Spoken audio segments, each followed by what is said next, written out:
is what I want to go over today. I want to review where we are. We're in the third of 8 lessons right now. And today I want to talk, it's our first of 2 lessons on average order value or average order size. I'd like to go over 3 things: pricing, quantities, bundling, and then some more advanced tactics. And you know, this is a little bit of a, because this is a survey course, I just feel compelled to review some of these techniques, even though they're maybe not the, the best place to start. I'm going to go over them a bit in this class. But first, to review where we are, we talked about the private equity approach. There are 3 multipliers to growing your business: frequency, which is a retention metric. So improve retention, improve average order value, and improve the number of customers. Those are really the only 3 options you have. And the beauty of them is that the results multiply. If you increase each of them 30%, you double your revenues. And we also talked about the importance of going back to front. And what I mean by that is starting with frequency first, and then attacking average order value, and then attacking acquisition. Most people start with acquisition, but the problem with that is it's expensive. It's expensive to buy ads. So if you start with retention and increasing the average order value of transactions that are already coming in, you're doing really high ROI work. And that's because you are not only improving the retention and the average order value of everybody who's already in your funnel, but when you then turn to acquisition and acquiring more customers, you're going to improve the ROI there. And let me pause for a second and look at the chat window here. Okay, people are still with me. So let's talk a little bit. By the way, I see there are a lot of questions in the Facebook group. I had a busy weekend. I wasn't able to get to any questions this weekend, but I will answer those questions as best I can after this class. So I see them. I'm not leaving you hanging. I'll get to them after this class. Let's start with average order value. And the first thing I want to talk about is pricing. So before I get into that, just a quick video, which I hope you all can hear.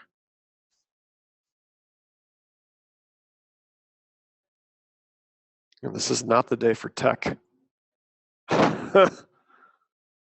Let's start that over again. First, a quick video. Come on, YouTube, you're killing me.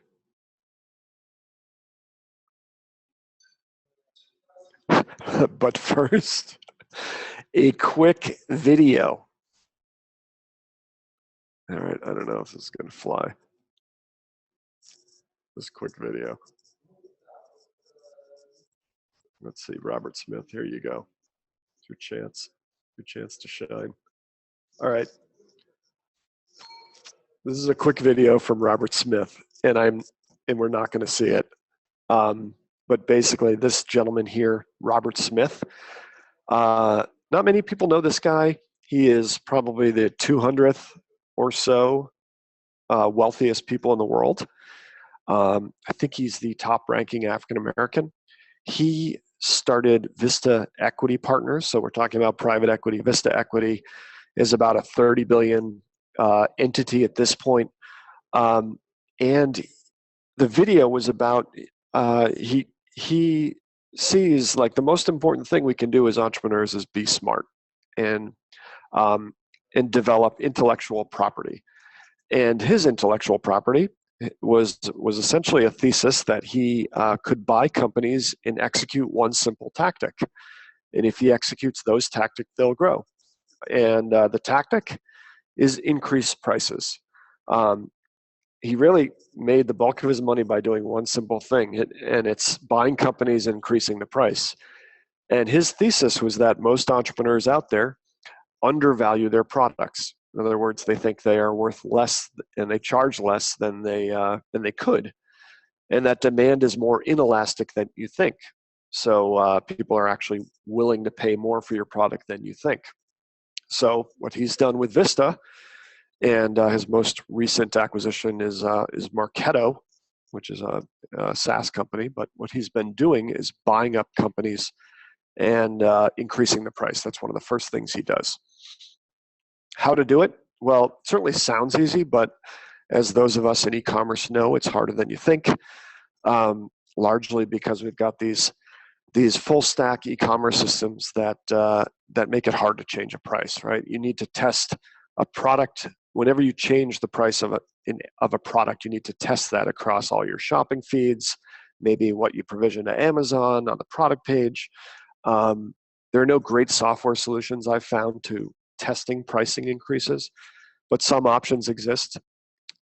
Option A is what I called a time-based A/B test.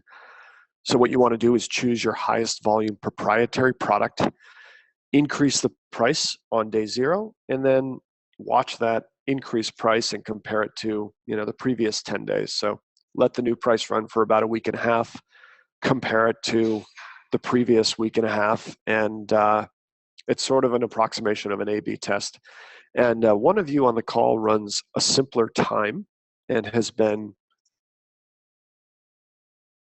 okay, I'm saying Jeff says you lost audio and video. Can you guys still hear me? Can everybody still hear me on the call? Yes, okay. So let's, sorry, I'm shopping for Pampers. Yeah, okay, let's bring up a simpler time here. On the call, this is, you should all be able to see the Google Analytics for a simpler time. And a simpler time is a website that sells, it looks like, a lot of specialty custom engraved products and things like that. So what I did if I were running a simpler time and I wanted to assess a price increase, I'd go under conversions into the e-commerce section and I'd click on product performance. And then I would sort all my products by unique purchases. And what I'm looking at here, maybe I'd go beyond a month, but what I want to get to is a high volume proprietary product. That's a good place to start for a price increase. So I look down here, maybe a nameplate isn't a good place to start, but maybe this vintage boat personalized lake cabin sign, still has pretty high volume, sold 227 unique purchases. And the average price is $92. I got to think the margin's decent on that. Maybe I'd start there. So I would basically, that would be my target for testing a price increase, and maybe I'd bump that up 20% and watch that over the next week, 2 weeks, maybe even month. The reason you want a high volume product, in case it wasn't obvious, is because you need enough traffic coming through your site to give you a significant test result. Don't choose a product for which you sell one a quarter, because increasing the price, it's going to take you forever to find out if it works. So that's where I'd start. That's option A. Option B, if you want to get a little bit more advanced, is again, you choose the same kind of product, but maybe you choose one that's driving a lot of paid traffic. And what that enables you to do is you can duplicate the product in your Shopify or your Magento. You can increase the price on the B version of the product and then duplicate your ad funnel and drive traffic 50-50 to the new product versus the original product. And again, let me show you how I got that number for a simpler time. What I want to do for a simpler time in my analytics is I would go into channels, and then I would select my paid search channel. So now I'm looking at only paid traffic to the site. And then I'm going into my landing page report. So primary dimension down here is going to be landing page. And then let's sort by transactions. What I'm looking at right now are my top landing pages for my paid traffic. And lo and behold, this lake and cabin signs page or the personalized wine bar, these are both top ranking pages that are accruing a fair amount of paid traffic.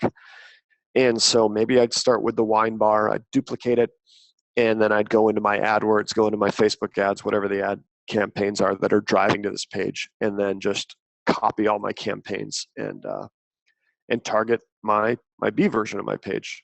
So that's how you do a nice A/B test in e-commerce. One thing you want to do is make sure you basically drive. The test ends when it becomes significant. What do I mean by that? It's a statistical term that shows you've got enough traffic and conversions coming to a page such that you can, with a fair amount of confidence, draw the conclusion that that one is beating the other. I like this A/B significant test here. It's linked to in the deck, but you put in your data here for the number of people who have seen the page, the number of overall conversions, and then boom, it's going to tell you whether your test result was significant or not. So, that's how you run a quick A/B test. I apologize for my voice today, though. I'm a little sick. Got a little bit of a head cold over here in New York City because I have kids, and I'm constantly sick because my kids are petri dishes that just constantly bring sickness home from their school to give it to their parents. But I digress. Some of you are asking, you must be asking, well, what if I don't have any proprietary product? I'm not like a Simpler Time, right? I'm only a drop shipper. Or I've got MSRPs I got to follow. I can't go above or below them. Or maybe you have skittish vendors who would call bullshit if you change the pricing around. Well, for those of you who are in that situation, I think do what you can to make your product proprietary.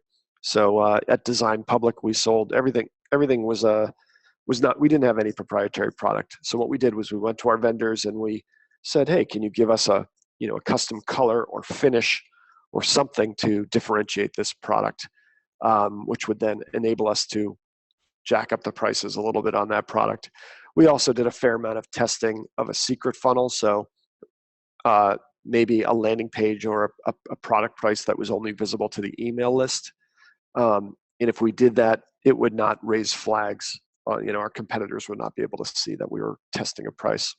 So quick and easy tactic, test pricing. Be like Robert Smith. I'll put that a link to that video in the show notes.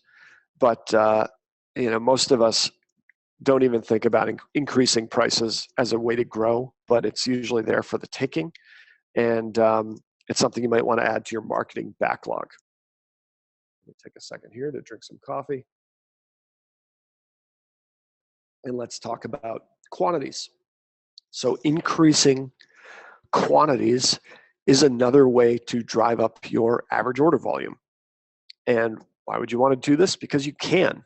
So if you look at your Google Analytics, and I will show you how to do this, most of your customers, or some of your customers, buy more than one of any item. It's always a surprise to me to realize that customers are buying more than one, but it happens. And if you think about it, you often improve the customer experience if you allow customers or incentivize customers to buy more than one. And you obviously have some efficiencies of scale. So if you've got 50% margin shipping one product, if you ship two products, maybe your margins go up, right, to maybe 60% because you can put more than one item in a package. Costco is the king of this. And if we think about it, Costco does really like no advertising. There's a fee to shop there. They've got crappy margins, and it's a $100 billion business. So, they defy the rules of e-commerce, and yet they're a very big company, largely because they've embraced this bulk shopping approach. How would you go about increasing the quantities? Well, the first step is to identify the right products. Just like testing pricing increases, you can't choose a low volume item. You want to start looking at which of your products might naturally be sold in groups. So let's go into a simpler time and show you how I get that data. I again look to that product performance report under conversions, e-commerce product performance. You can sort by average quantity here. And what I'm seeing is that, most of most of this person's site's products are bought in quantities more than one. I mean, look at this. A lot of people get the personalized plate sign. They buy multiples of that. One I liked here was the brass pocket compass. And I see, hey, most people, maybe it's because it's a compass, most orders have more than one in it, right? Like I'm looking at almost 1.5 is the average quantity in here. So why don't we create an incentive for people to buy more than one, right? And just ride what's sort of naturally happening. Sorry. That's what I highlight here is this line. And I guess the logic is if you see people buying more than one already, then, hey, maybe these things naturally go together. Maybe they want to, maybe higher quantities would sell. And let's just incentivize that. So a very low-tech way to do this is to go into your Shopify or your Magento and create a coupon that applies to quantities of greater than one, and just toss this kind of coupon up on your product page or on your category page. You use the coupon rules in Magento is a great way to do this. This is certainly something that we did early on at Design Public. Then we got a little bit more advanced, and ideally, this is kind of like the ideal situation. You have this kind of table going on your product page. So somebody navigates to this cap page and they look down here and they say, hey, the more I buy, the more I save. And there's a great app called Quantity Breaks in Shopify that does just this for you. If you use Magento, you can use the tiered price functionality. This is what we did at Karmaloop, and really just we're able to drive up the quantities and ultimately our average order value through this kind of table on the product page. So if you like this technique, if you think it'll work for you, add it to your backlog. And again, the way you kind of test it is you put this thing up on day 0, watch it for 10 days, and then compare it to the 10 days prior to compare your overall AOV. Any questions so far?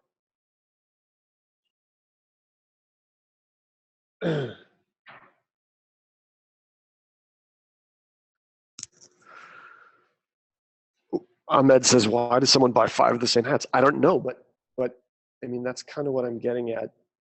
Listen to the data, right? Like, why are people buying more than one compass? I don't know.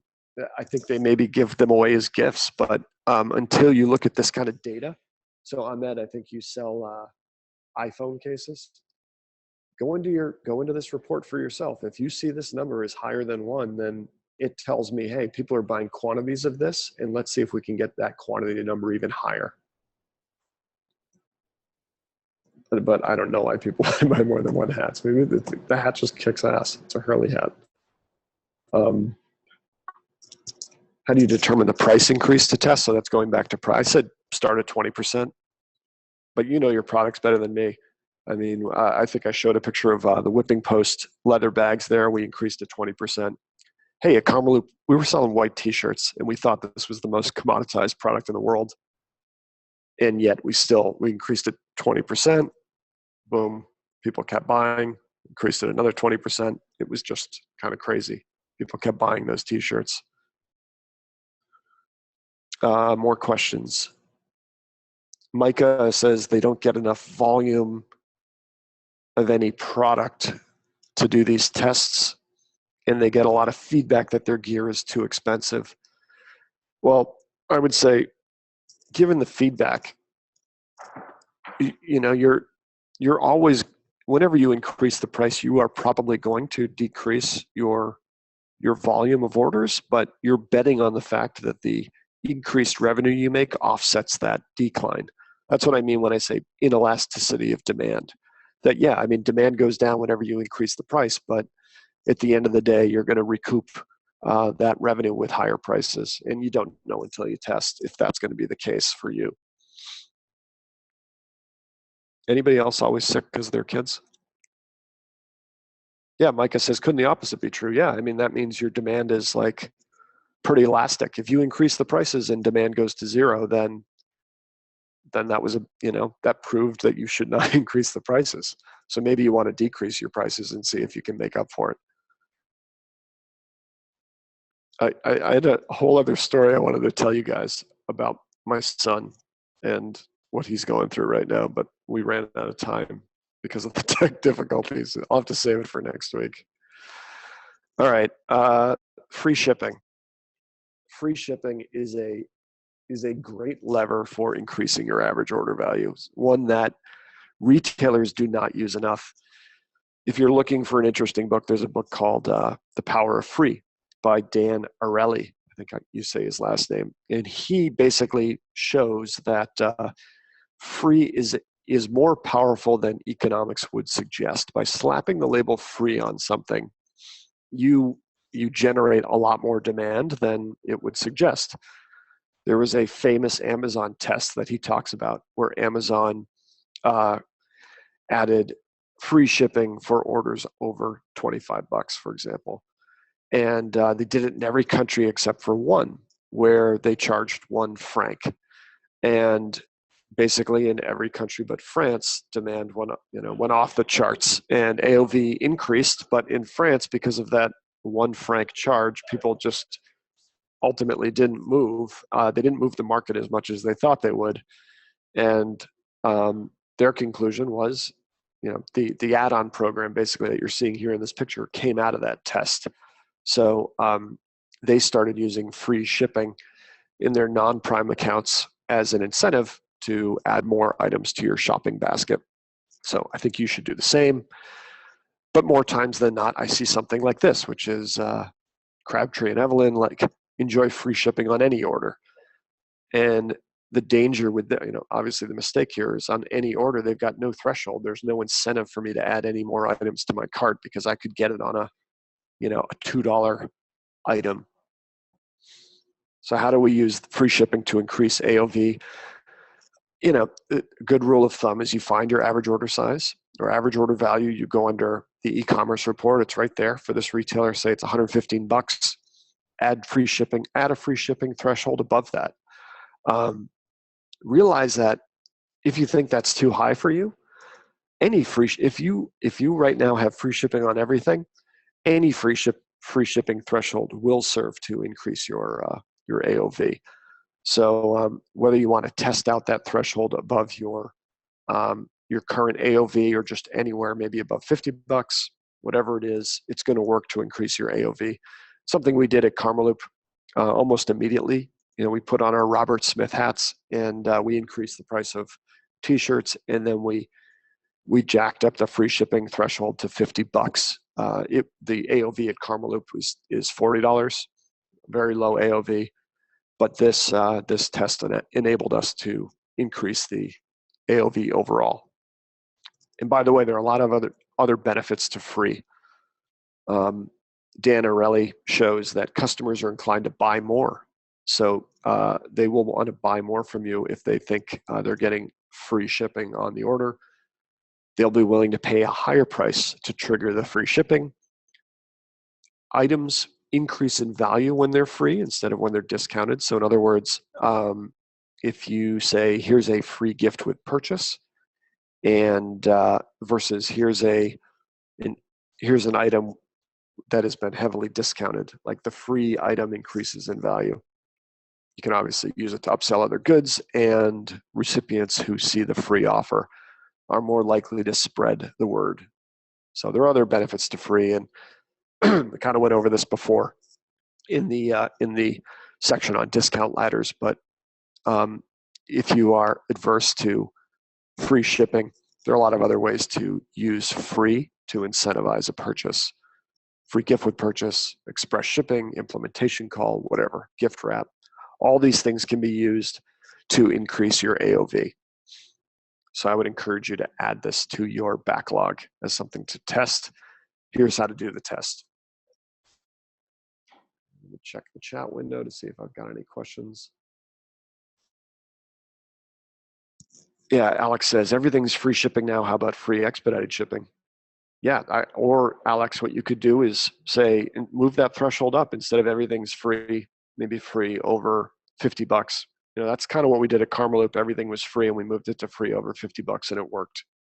We were worried. We're basically selling items you could get in any other store, and yet moving that threshold up worked.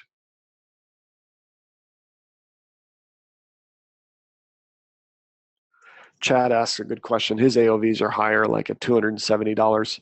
This was certainly the case at Design Public. I think our AOV was like $300. So it seemed kind of silly to put the free shipping threshold at $400.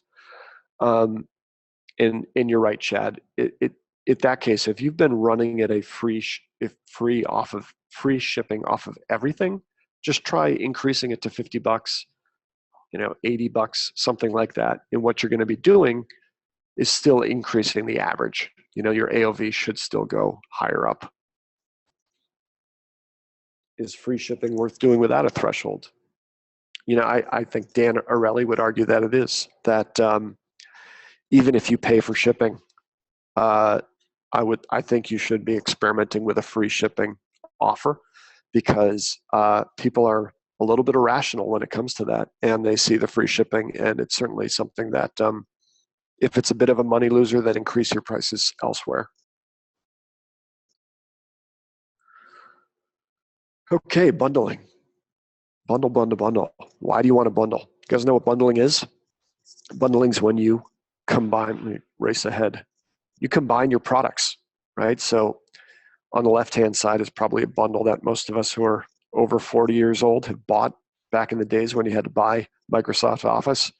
You were presented with the offer to buy it as part of a bundle. You could get PowerPoint, and I think they used to have Microsoft Publisher, and I ended up owning a lot of those things that I never used because they were in the bundle. On the right-hand side, also something that, do they still have Happy Meals? They probably still have Happy Meals. I just don't go to a McDonald's anymore because I don't want my kids jacked up on this stuff. But, are you willing to buy the bundle for an incrementally larger price, but still cheaper than buying each of the items separately? So that's the idea behind bundling. And, the data shows that bundling works. It's less likely to tick off the customer. You get those efficiencies of scale I was talking about, shipping, customer service. Everything becomes easier if you bundle a shipment. You can get around MSRPs. So, when I sold high design furniture, my vendors, Vitra, Blue Dot, these guys would lose it if I put anything on discount. You could never discount. So one way around that was I would sell the bedroom package, and I would group together some bedding, a bed, and a rug, and a dresser, and I would discount that offering 20%. And then any one vendor did not see that their own item was on discount. What they saw was a bedding set sold for a certain amount of money that was cheaper than aggregating the individual prices together. And this is a study that was done of a telecom company, but it basically shows that bundling works, that customers are less likely to churn if you do bundle your items together. So how do you approach it? Easy way to do it is to look at your current offering and think like a merchandiser, right? Think about what goes together, right? Some natural pairings. There's the bedding set that I was talking about. Harder is to look at your own data. So under your e-commerce setup, make sure you turn on related products. This is going to tell you what products your customers are buying together. Those might constitute natural bundles. And then you use one of these apps to create the bundles. Shopify's got a great app called Product Bundles. Here it is, which allows you to bundle your items together. These guys, Bold Apps, make a bunch of good stuff. I don't know if you guys have experimented with Bold Apps, but they're a great app development team. WooCommerce has one called Product Bundles. Magento, I'm pretty sure you can still do this out of the box. You used to be able to, but this is what Magento calls a bundled product, right? So choose some of your top products, create a bundled product, slap a discount on it. You don't have to say it's discounted, but it's a great way to bundle. And then once you bundle something, you obviously have to market it. There are a lot of ways to do that. In this retailer here, number 7, they have created a perfume in skincare bundle that is sort of front and center with an ad right here in the product on the category page. You can obviously put them on your homepage newsletter. I find related items section on the product page. So if you create a product bundle, make sure you are setting up that bundle as a related item for any of the products that are in that bundle, because that's sort of essentially you're upselling people to a higher priced item.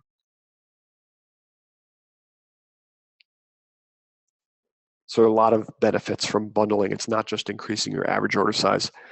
One thing I always like to go back to is Peter Drucker. He talks about how important it is to get close to the customer and do what's in the customer's best interest. And when you are bundling things, you're putting something together that the customer would appreciate, right? You've got to have that mindset. The second benefit here is you're mitigating decision exhaustion, right? So for this pet products company, it's a much bigger challenge, conversion rate challenge for me to get somebody to buy this, whatever this other thing is, and this last thing, than it is to get them to buy the hair loss bundle. And I assume this is, you can be very problem specific. If this customer has a pet, I assume it's the pet that's losing the hair, and you call your bundle the hair loss bundle, then they're like, I've arrived. This is what I need. I don't even know what these things do, but I'm just going to buy the whole bundle because that's what it does. So it's more than AOV. And let's go to a simpler time to show you another example here. One thing from looking at a simpler times product performance, I realized that they're selling a lot of this Navy stuff, and it's near and dear to my heart. I used to be in the Navy. I go to their Navy category right here, and I see like all these Navy products. Well, one thing that I would like to see as a merchandiser is maybe right up here front and center is a Navy products office bundle. I can outfit all my 2 or 3 things in my office from Navy stuff, or maybe bundle these three signs together, and wouldn't that be nice? I think that'd be a good place to start. So going back to questions, and go look at my chat window again for questions. Sarah says, I love that idea. Yeah, this is what, again, I wanted to show you a video, but this guy, Robert Smith, just talks so much about being smart. And we're also focused on traffic, and conversion. And yet there's so much you can already do, especially if you have been in business for more than a year. I'd say you got customers. Like, let's optimize the ship, right, before we go and focus on growing. Anything cheaper than Bold? I'm not sure, Blake. Bold is awesome, Todd says.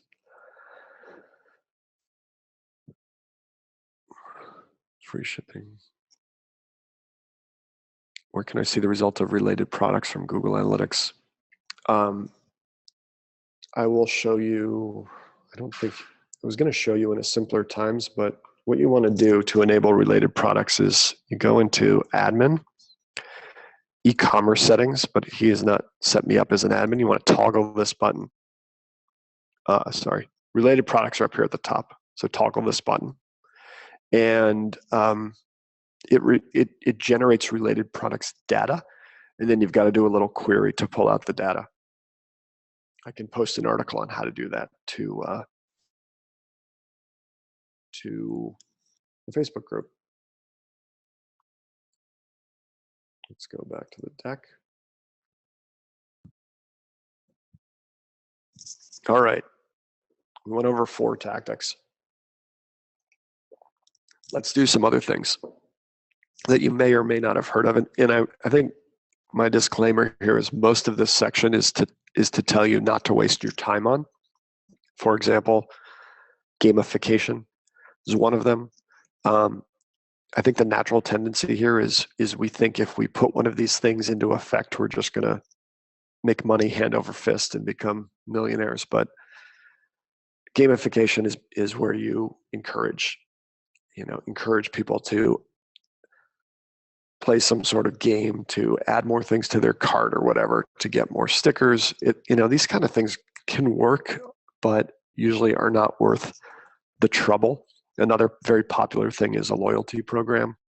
So you tie dollars to points. You use an app like Sweet Tooth, and give customers more points that the more they spend with you. Again, I'd say 75% of these things fail, and I'd start somewhere else. They often fail for a different reason, and the reason is when you discount something or when you implement a loyalty program like this, a lot of times you're not attracting the kind of customer you want. So you end up attracting a customer who, number one, either only buys on discount, or number two, buys with some sort of incentive. And that customer, we went over our 80% one-time buyer customers. Well, that's typically the customer you acquire with these kind of loyalty programs. So probably not worth starting here versus the other techniques I've discussed. Financing is something that, in my experience, works. There's a Forrester study that showed that if you use Bill Me Later, it drove a 75% increase in AOV. I sold furniture and we used Bill Me Later. It did work. I guess I had a little bit of an ethical issue with, our people. I wanted people to be able to buy things that they could afford.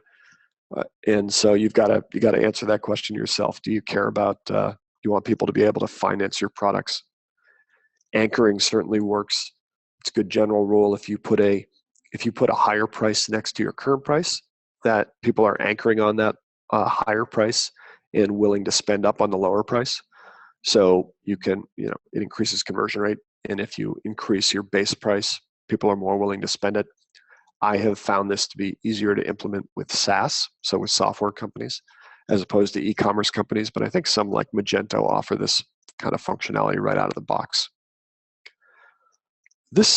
These tactics work, and I, for a lack of a better word, I call it approachability. And what I mean here is two things. First, if you put an 800 number on your site, in my experience, I have found people, like the AOVs coming through the phone are typically 2 to 5 times higher. So this has been true at probably 10 different retailers where I've worked. The fear was that, hey, if we put the 800 number on the site, we need to staff up that number.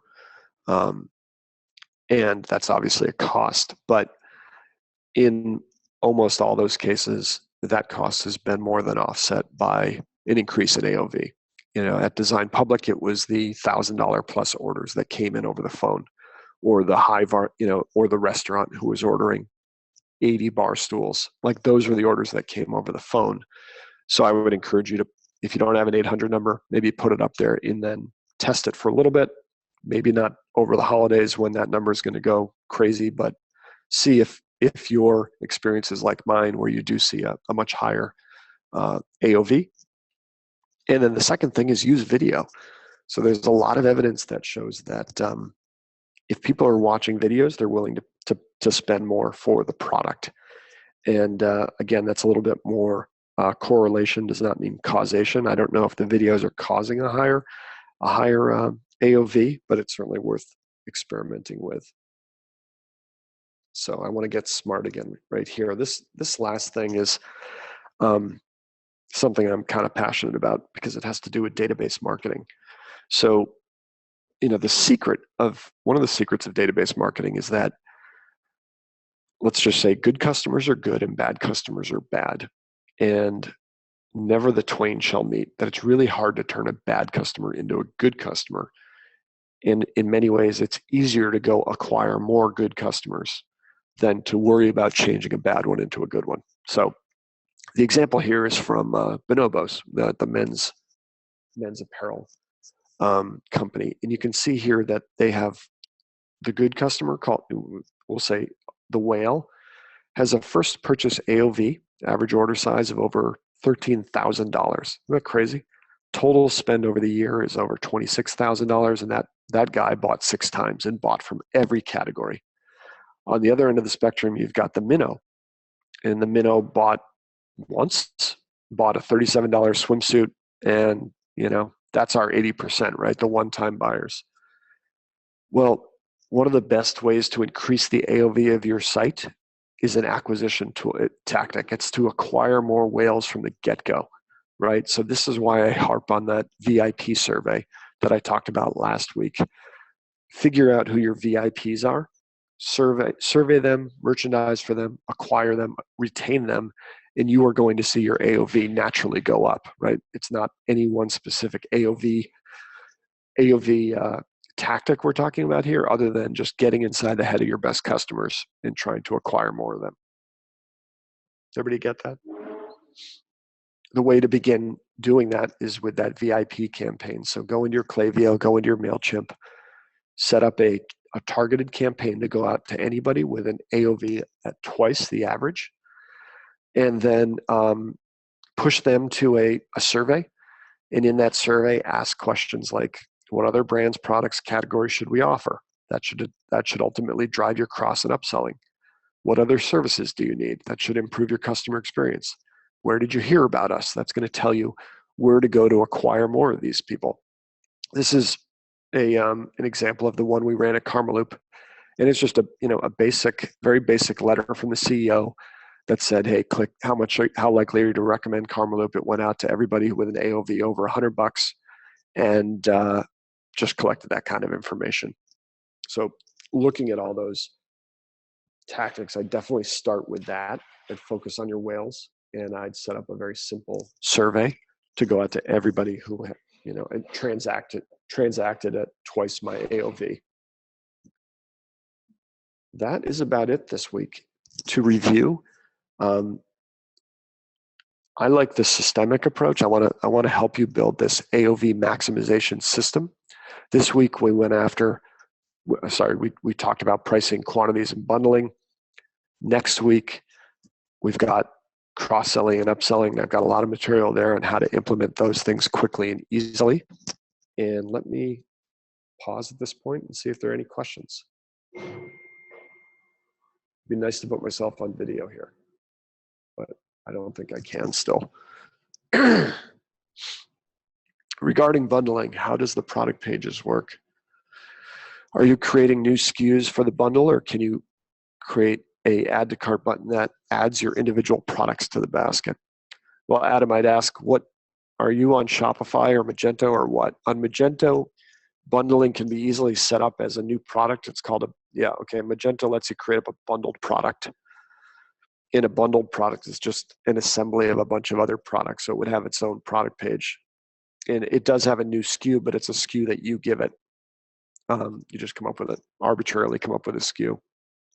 Shopify, I think you need to use one of those apps that I mentioned. Out of the box, I don't believe you can bundle products.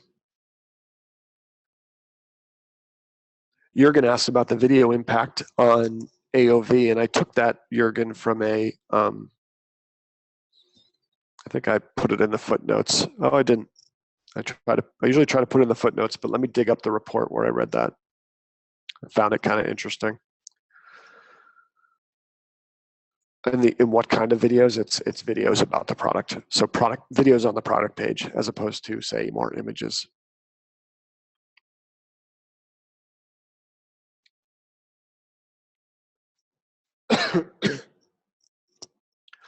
On the phone thing, I think it's the orders that came in through the phone had a higher AOV.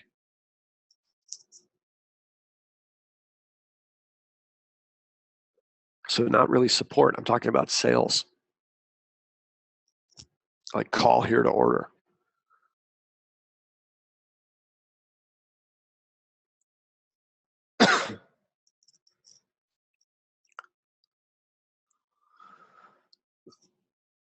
Chad asked a question about BigCommerce and Skubana.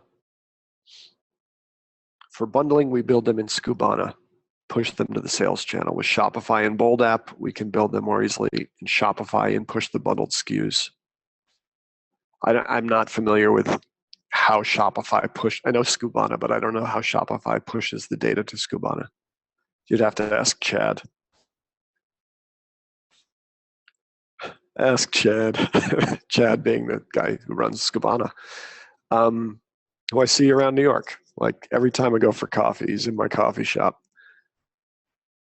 Let's see, you say compare AOV before and after, but what if these changes increase AOV but decrease conversions? Yeah, I don't, I think I said compare the total revenue from before and after. That's what you would want to do. Look to the revenue. So you are right.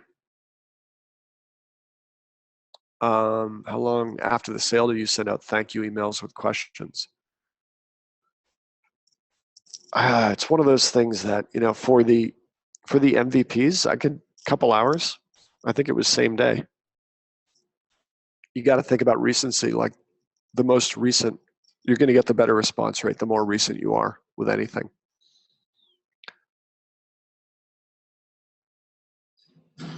What else we got here? Of all these AOV tactics, which one should we prioritize first?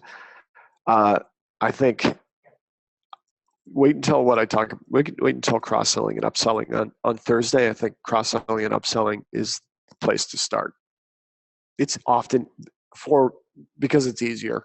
It's just as you can see from this deck, testing pricing, quantities. A lot of these have to do with implementation in your shopping cart and are a little bit more complicated.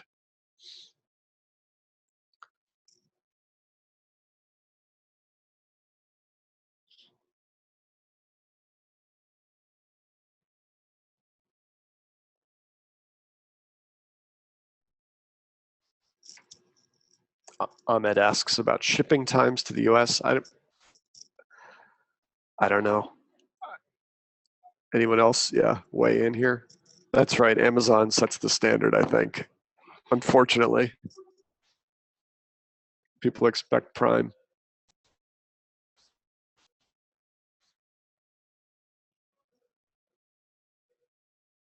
What are your Shaker asks, what are your thoughts on free shipping all the time versus tiered free shipping?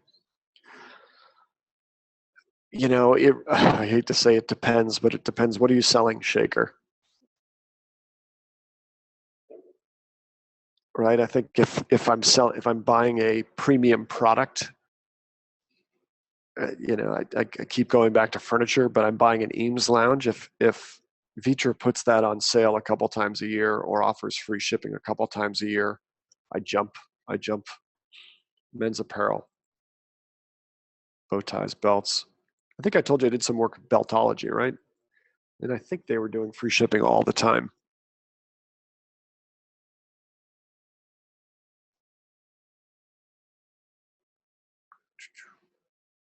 Shopify. How long did the sale? Did you compare it?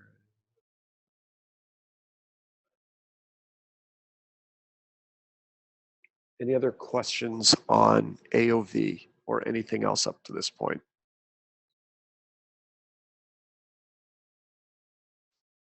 Who wants to do a? Let's do a site teardown. Will we cover bounce backs next session? Yes. The bounce back is probably where I think you should start.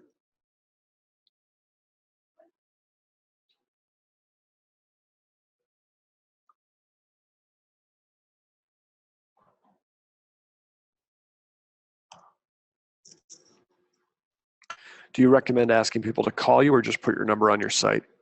I just put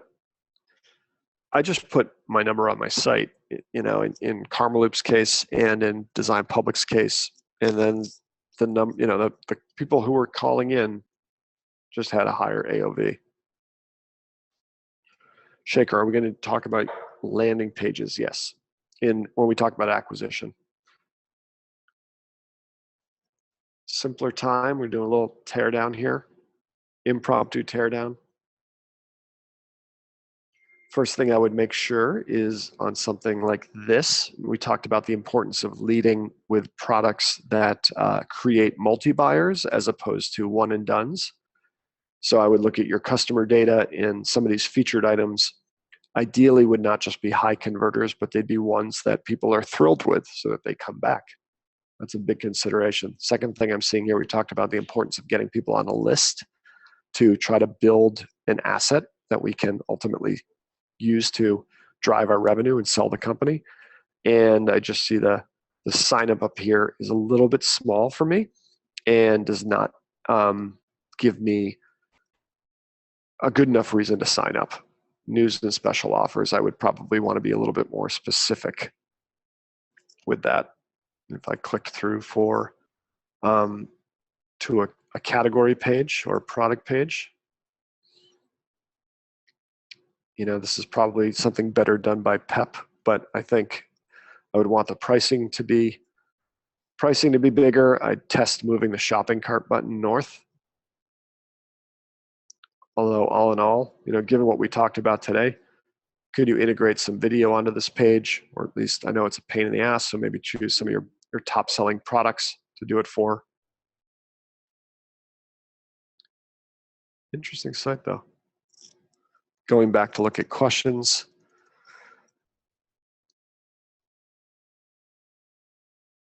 On the home page, background is distracting, very hard to know. So everybody's jumping on a simpler time here. Everybody want to just get on and ream this site. It is a bit distracting on the background. I'm curious if although it's well designed, but I don't know if that would impact conversion rate. I'm going to talk about conversion rate next week. And the one thing, my biggest takeaway is that it's better to build a mousetrap than to fixate on things like button colors in UI. And what I mean by that is it's better to just try to convince people to join your mailing list and get into your remarketing pools. You're going to see a lot bigger return there than you will from spending the time A/B testing like every little layout thing. And that's just because a lot of that, we don't have the traffic to make those kind of tests significant.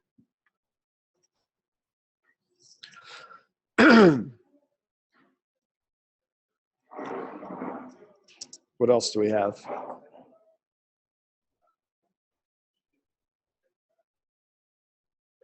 Regarding the percentage off first purchase pop-ups on the homepage, what are your thoughts?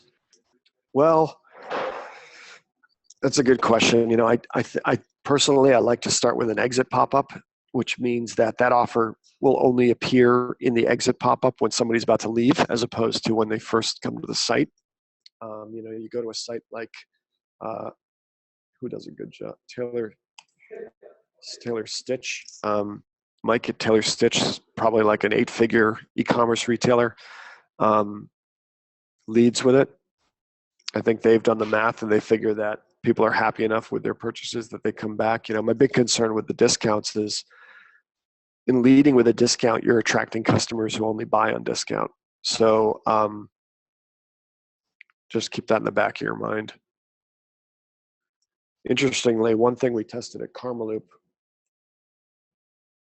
is, we tested the heck out of that entrance offer. So where is it? Let's go to Karmaloop here. The offer you get when you first go to Karmaloop, let's see if it's still up there. Maybe I need an incognito window.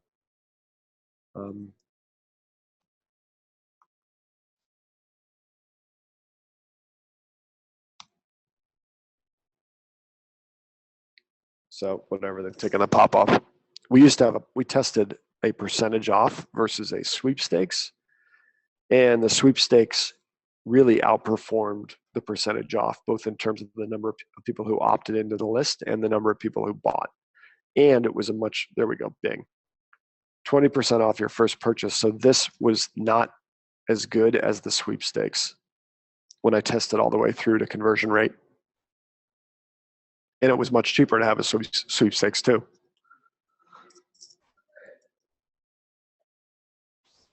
What do we got here? What stage? Exit pop-ups. People are asking where. A lot of that has to do with your site. Magnet.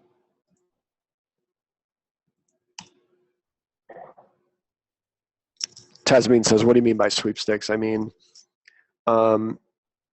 option A is enter your email and get 20% off your first purchase. Option B is enter your email and you're now entered to win $100 off coupon or something like that. And the point being, like when you offer 20% off your first purchase, you're giving that to everybody.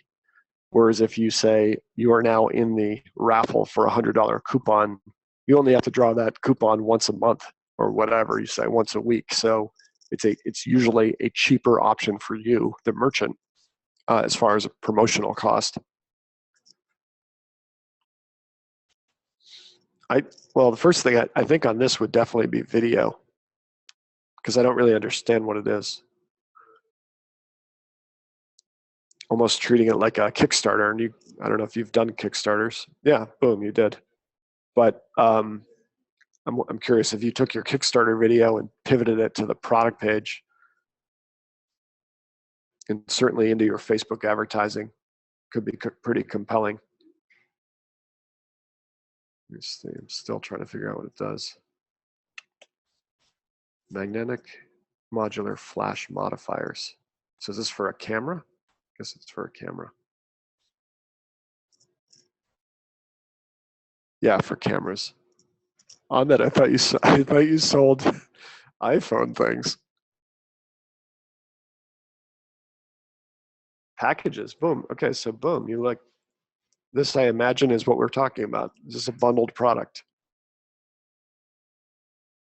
I'm guessing. Yeah, and this is the way you want to do bundling typically is like that hair loss kit. The more you title the bundle to solve a customer need, you're going to see the conversion rates go up. So I'm a wedding photographer and I hit this page and then I go down like, I don't know which one I should buy. Oh wait, there's the wedding starter kit is a great way to do it. And you probably could, once you develop that kit, target, say you target wedding photographers on Facebook or LinkedIn or something and drive them right to this page. So that's an interesting looking product. I think I have to be a photographer to understand. Oh, there's your video. How is this business? Very cool. All sorts of stuff going on. Obviously, someone has to know what they're doing, right? Because I don't know where I'd begin with this stuff.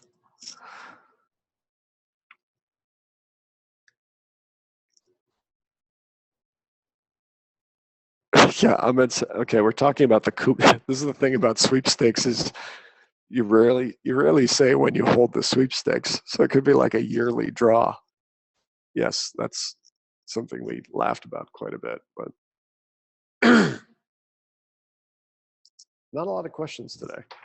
So maybe it would be better if I went into the Facebook group and started answering some questions because I'm not seeing a lot pop up today. And I'm happy to stay on here, but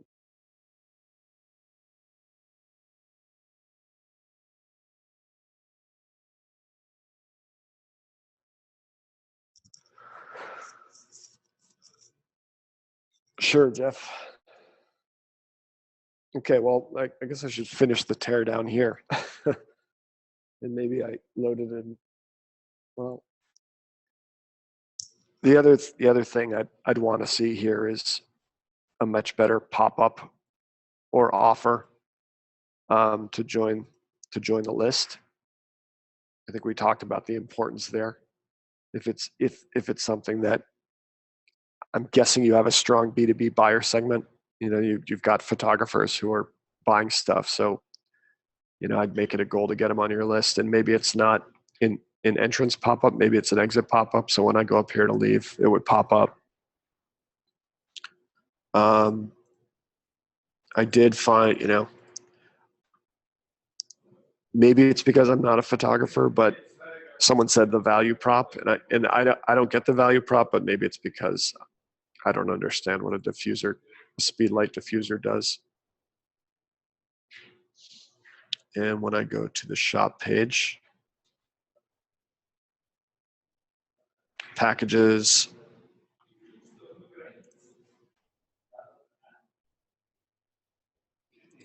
it is, look at the behavior of people on your site, and I'm saying it takes a lot of clicks to get to a product page. And that would also be a concern. I had to go to your shop page, then I had to go to 2 or 3 other pages. But it's certainly well designed.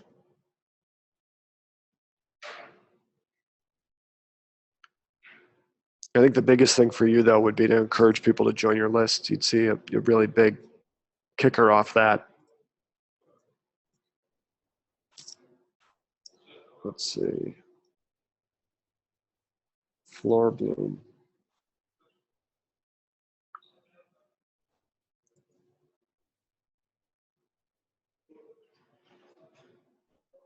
Floor pillow. Okay, so this is like a killer value prop here. Like, I instantly know what this product does.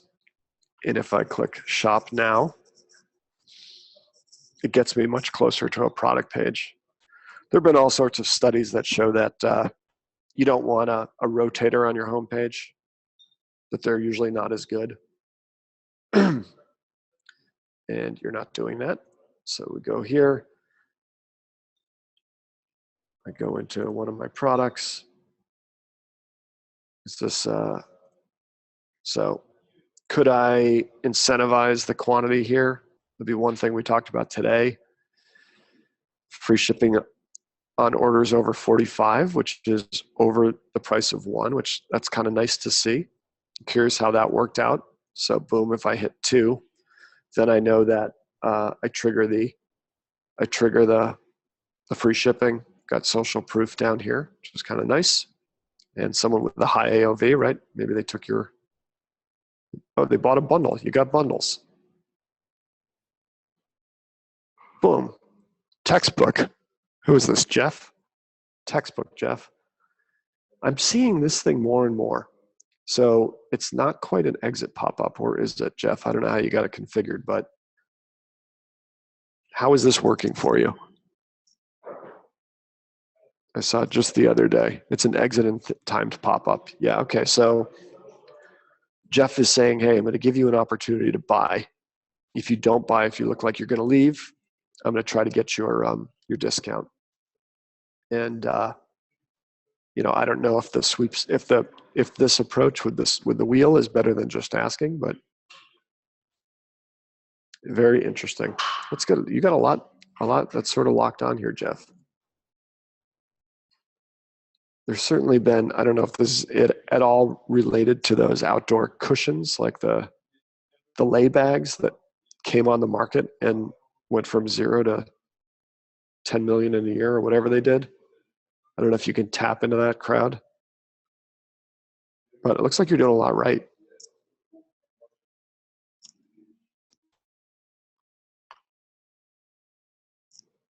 Fastest growing e-commerce company ever, I think, was Teespring, 0 to 40 million in the first year. Laybag came close, though. The thing with Laybag, it was immediately knocked off by like 100 different, 100 different retailers, like within a year. But this was a very fast-growing company at one point.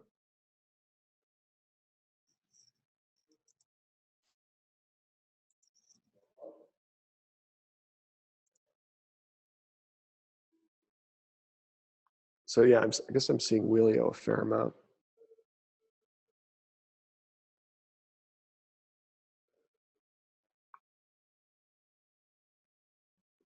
And then one thing, if I could, I don't know if I could trigger Wheelio again here. Let me trigger it again. I'll sign up for your list and then see if.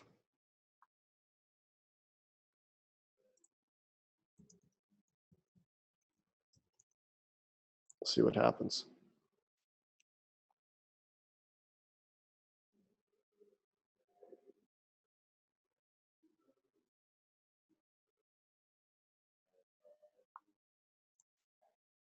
It's really cool.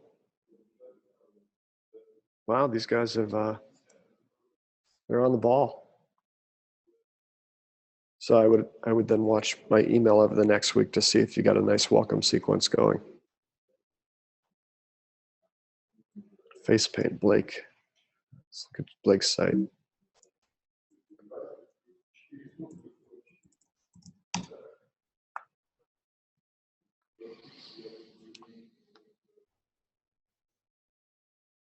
So the first thing I would do is see if I could move the Hotjar out of the way, because you've got your Google Trusted Store, your Hotjar, and your, this looks like Drip you're using here, all popping up immediately there. It's a little distracting. Maybe go with a exit pop-up with Drip, and make it front and center in the middle of the screen. So you're going strong after this 10% off products from Global. I think, although I know what the site does from the name, face paint, I think I would still probably want to see a picture of a kid's face or something. But let's, and what is Global? Is Global a brand? Yes, it must be. There you go. So if these brands are fairly well known, I want to make sure that, it's really important to have collections pages in Shopify around all the brands if you carry multiple brands. And the reason is because this is going to be great SEO for you. So I see you've got, every brand has a collection page, and you've got, a couple hundred words of copy on that page. And what that does is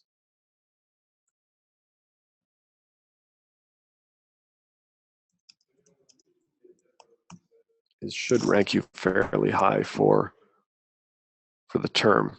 I'm not seeing you here. One thing you might want to do is try with face paint after the word here. But I think that's the idea when you're a brand-driven company, or you carry multiple brands, make sure you have them in collections there, and then develop content around them. It looks like you got some CSS issues here on the left.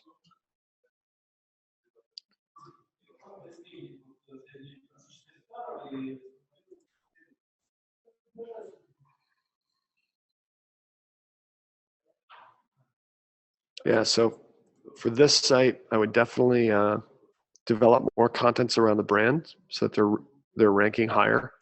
Another trick you can use is make sure to link back to, in this case, the Ben Nye page. Like, put a link in here back. If you can make that a hyperlink back to the original page, you're just going to get some more internal links, which should help your SEO a little bit. Link to the top, create a page. Oh, you've got this. You want to link to the top brands. These should be your top brands off the homepage. That's kind of telling Google that these are your most important brands.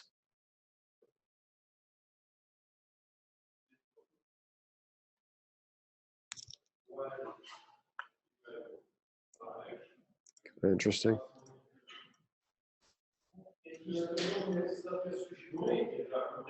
What else do we have here? Bunker mentality. I don't know that I'm ripping these apart, because I recognize, like, you can only tell so much by looking at these things.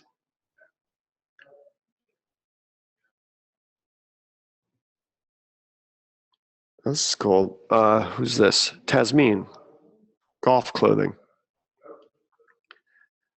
I did some work for Linksole, which is another golf brand. So doing very well driving traffic off of Facebook and with influencer marketing on Instagram. So we're going to talk about both those things in the last week.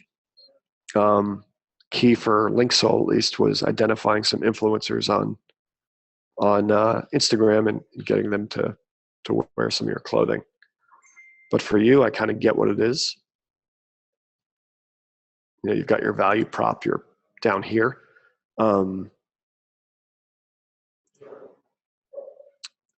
I'm missing an email opt-in unless that appears. When I go to exit, it's not really appearing. So, for a brand like this, you're basically, you got a catalog already too. You're a catalog company, right? Like, get people on your list. The power's in the list, right? So the more you could get people on your list, the better. I guess this is your call to action for your email, but it's so far down, nobody ever is going to see that. What happens when I click it? I'm guessing nobody goes to this page. I could be wrong. I'd want to make that opt-in a little more splashy. Probably go with an exit pop-up. If I go to close out here, could you pop something up that invites me to join the list? And maybe they get a percentage off their first order, or maybe they get entered into a discount. But the shopping experience itself looks pretty cool. And I'm curious, how much are you a catalog first business? Do you make more money off your catalog or off your e-commerce site? These parts all look standard enough. I'd experiment with quantity discounts I'd also, this is what we're going to get into next week, but how do you build bundles here? If you could build a bundled look, I think given what we talk about today,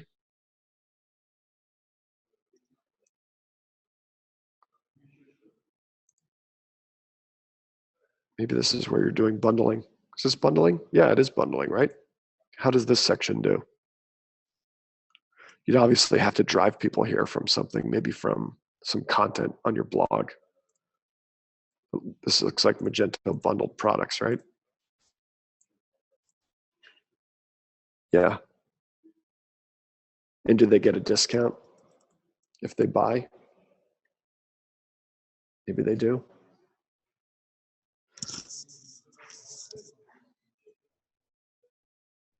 Maybe another thing I'd be curious about here is up top, these headings don't really, I would guess this is something that I could wear, competing maybe. Lifestyle outfits, I'm a little less clear on.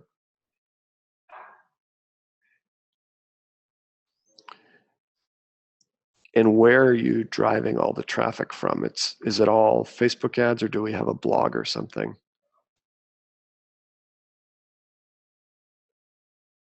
So obviously, like, your content is a great place to mention this stuff, but I think the first thing I'd do is work on getting a strong call to action to opt into your list, and then we chase that with a welcome series. I get into email welcome series next week, but something that sort of introduces the brand and some of your top products, because there's a lot you guys offer, and most people don't take the time to surf around the site.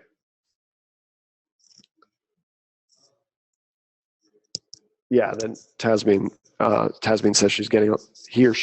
I assume Tasmin is a woman's name, but I could be wrong. She, yes.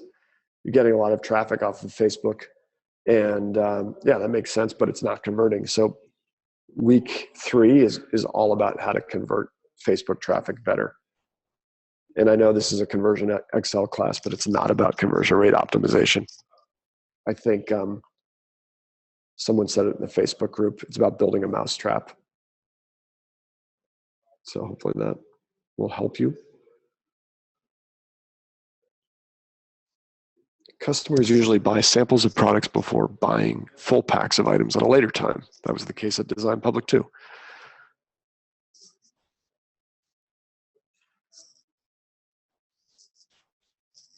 Here, I'd have to look at your site and at your transactional data. If you see that people are reordering naturally, then you don't need to, you just want to offer up the related item initially. You don't need to offer a discount. The discount should only come after you are concluding that they're not likely to order again.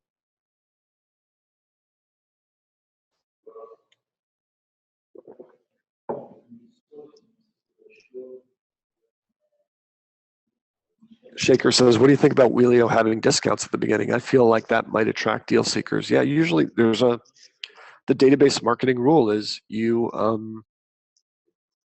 this was the problem with Karmaloop, was they discounted so much that people only bought on discount. We essentially trained our customers to buy on discount. And it took almost a year of introducing new product and not discounting it to attract all new cohorts to kind of turn over the customer base. And so the biggest concern with a discount at the beginning is just that. On the other hand, you want to get people to buy. So I think it comes down to experiment with exit testing, exit intent, and also try the sweepstakes. That's another good thing. Okay, my voice is starting to go, so I'm going to sign off. But I have a bunch of things in the Facebook group I need to respond to. So if you have any questions, post there. And I'll talk to you guys on Thursday where we're going to wrap up AOV. And then if anybody is going to traffic and conversion out in San Diego, I'll be there on Friday and Saturday. So come up and say hi. All right, hopefully I'll see you next week. Bye-bye.